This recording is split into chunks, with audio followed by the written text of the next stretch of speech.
बिस्मिल्लाहिर्रहमानिर्रहीम। प्यारे बच्चों अस्सलाम वालेकुम। मैं आपका उर्दू टीचर हूँ। उम्मीद है कि आप सभी सही सलामत होंगे। अब आप अपनी उर्दू बुक निकालोगे और आज हम टर्म सेकंड का पहला टॉपिक पढ़ने जा रहे हैं, साइनस और जंग। हाँ बच्चों, आज हम सबक नंबर 17 पढ़ने जा रहे हैं जिसका उन्वान है साइनस और जंग। आओ बच्चों, इस सबक का मुताला करते हैं। पहले ज़माने में जंग में मुखालिफ फौजों की जिस्मानी ताकत और फुर्ती का मुकाबला होता था। पहले ज़माने में जंग में मुखालिफ जिसको हम दुश्मन कहते हैं और जिसको हम अंग्रेज़ी में अपोजिट भी कहते हैं, जंग में मुखालिफ फौजों की जिस्मानी ताकत और फुर्ती के माने है चुस्ती का मुकाबला होता था। कहते कि बेटा, जब पुराने ज़माने में जब जंग होती थी तो इसमें मुखालिफ फौजी जो अपोजिट फौज होता था उनकी जिस्मानी ताकत और फुर्ती का मुकाबला होता था। उनके हथियार जिसको हम अंग्रेज़ी में कहते हैं वेपन, उनके हथियार भी पुराने तर्ज मीन्स तौर तरीका या अंदाज पुराने तर्ज के और सीधे साधे होते थे। कहते कि बेटा, जब पुराने ज़माने में जब कोई जंग होती थी तो उसमें मुखालिफ फौजों की जिस्मानी ताकत और फुर्ती का मुकाबला उसमें होता था, और जो उनके पास जो हथियार होते थे वो पुराने तरीके के पुराने तर्ज के और सीधे साधे होते थे।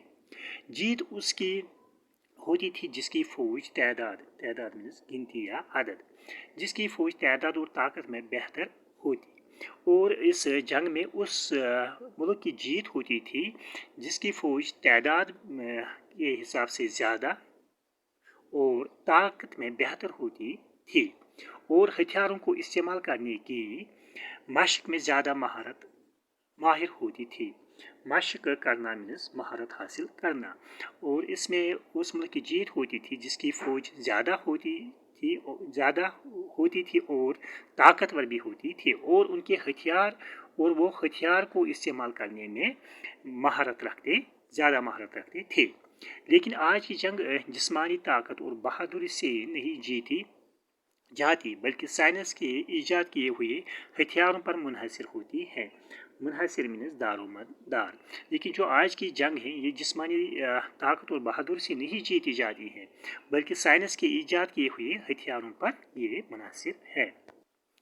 ये कहा जाए तो गलत न होगा कि मौजूदा दौर की जंग फौजों की जंग नहीं, साइंस की जंग है।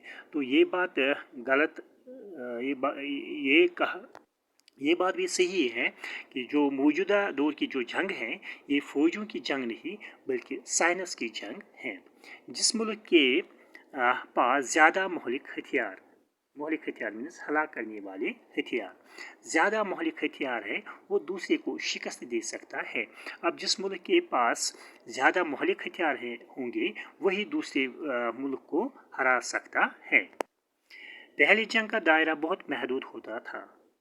महदूद मीन्स हद किया गया, इसको हम अंग्रेज़ी में कहते हैं लिमिटेड। पहली जंग का दायरा बहुत महदूद होता था। जो पुराने ज़माने जब जंग होती थी तो उसका दायरा बहुत ही महदूद होता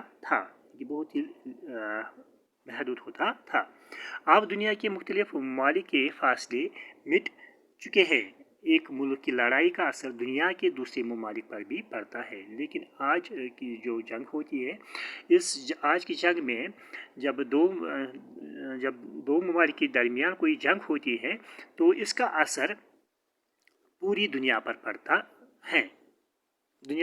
इसका असर दुनिया के दूसरे ममालिक पर भी पड़ता है। इसलिए आज जब कोई जंग छिड़ती है तो इसकी आग दो ममालिक मीन्स मुमलिकत की जमा, उसकी आग दो ममालिक के दरमियान ही नहीं रहती बल्कि दुनिया को अपनी लपेट में ले लेती है।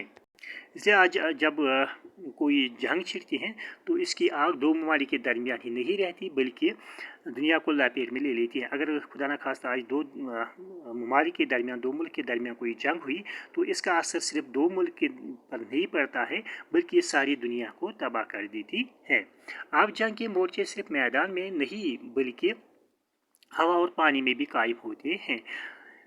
पहले जंग की तबाहकारी और बर्बादी मैदानी जंग या मुखालिफ मुल्क की सरहद पर होती थी, लेकिन साइंस के बनाए हुए मोहलिक हथियार मीन्स हलाक करने वाले हथियार, मोहलिक हथियार बेगुनाह आवाम के घरों, मस्जिदों, मंदिरों, स्कूलों और अस्पतालों को भी अपनी लपेट में लेते हैं।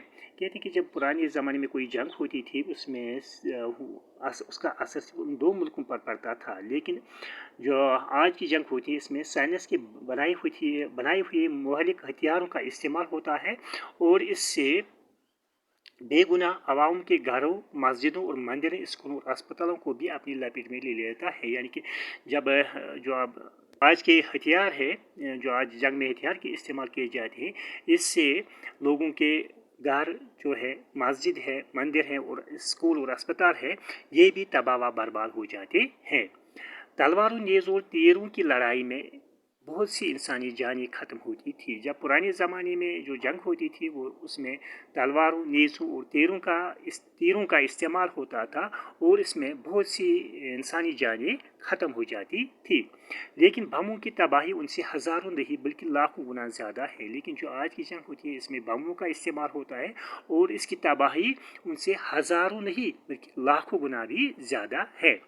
एक बम कई मील के रुकबे में इमारतों और इंसानी ज़िंदगी को तबाह कर सकता है। अगर कहीं शहर या किसी मुल्क में एक बम डाला जाए तो वहाँ पर जो वहाँ की इमारतें होंगी और इंसानी जो ज़िंदगी होगी उसको वो तबाह व बर्बाद कर देता है।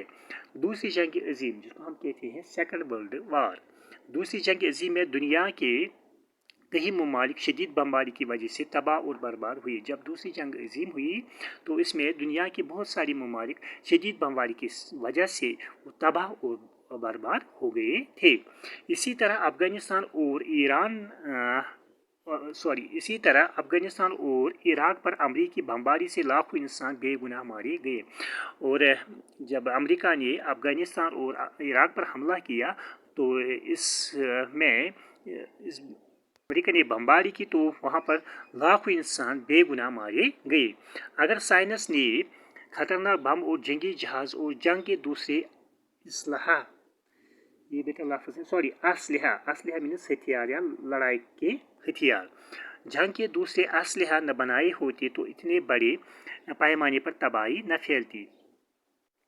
कहते हैं कि बेटा अगर साइंस ने खतरनाक बम और जंगी जहाज़ और जंग के दूसरे असलहा न बनाए होते तो इतने बड़े पैमाने पर तबाही नहीं फैलती। साइंस की सबसे खतरनाक ईजाद एटम बम, हाइड्रोजन बम और मुख्तलिफ किस्म के तबाहकुन मिसाइल है। तो साइंस ने साइंस की जो सबसे खतरनाक ईजाद है वो है एटम बम, हाइड्रोजन बम और मुख्तलिफ किस्म के तबाहकुन मिसाइल हैं।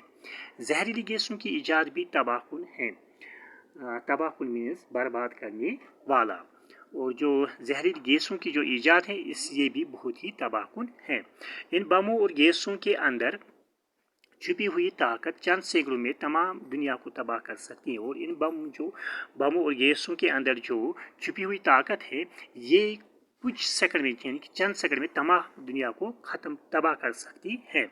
जापान में एटम बम गिरने से जो तबाही फैली थी दुनिया की तारीख में इसकी मिसाल नहीं मिल सकती। कहते हैं कि जब जापान में अमेरिका ने एटम बम गिराया था तो वहाँ पर जो तबाही फैली थी तो दुनिया की तारीख में इसकी मिसाल नहीं मिल सकती, यानी कि वहाँ पर बहुत तबाही हुई थी।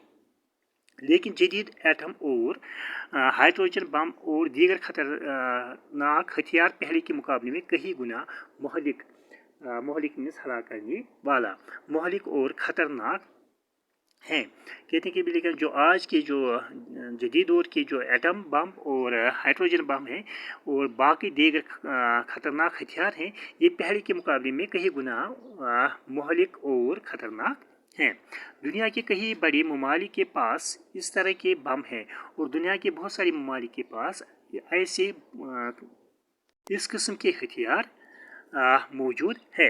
हर एक को दूसरे से خوف ہے، کیونکہ اگر اب کوئی بڑی جنگ ہوئی تو اس میں معمولی بموں کے بجائے خوفناک ہائیڈروجن بموں کا استعمال ہوگا۔ اب ہر ایک ملک کو دوسرے ملک سے ڈر ہے۔ ڈر کیوں ہے؟ کیونکہ اگر خدا نخواستہ کوئی بڑی جنگ ہوئی تو اس میں معمولی بموں کا استعمال نہیں ہوگا بلکہ ہائیڈروجن بموں کا استعمال ہو سکتا ہے، جس سے تمام دنیا آگ کے دہکتے ہوئے شعلوں میں بدل جائے گی اور انسانی تہذیب و تمدن کے معنی ہے طرز معاشرت، انسانی تہذیب و تمدن ہمیشہ کے لیے مٹ جائے گی۔ اور اگر ہائیڈروجن بموں کا استعمال ہو گیا تو اس سے ساری دنیا ختم ہو سکتی ہے۔ اگر تمام دنیا تباہ نہ بھی ہوئی تو اس کا ایک بڑا حصہ مٹ جائے گا۔ کہتے ہیں کہ اگر بیٹا خدا نخواستہ آپ کوئی بڑی جنگ ہوئی تو اس میں ہائیڈروجن بموں کا استعمال ہو سکتا ہے، اور اگر ہائیڈروجن بموں کا استعمال ہو گیا تو ساری دنیا ختم ہو سکتی ہے۔ اگر ساری دنیا نہیں تو کم سے کم دنیا کا ایک بڑا حصہ ہمیشہ کے لیے مٹ جائے گا۔ لاکھوں آدمی اپاہج مینس معذور یا لولا لنگڑا، لاکھوں آدمی اپاہج اور بیکار ہو جائیں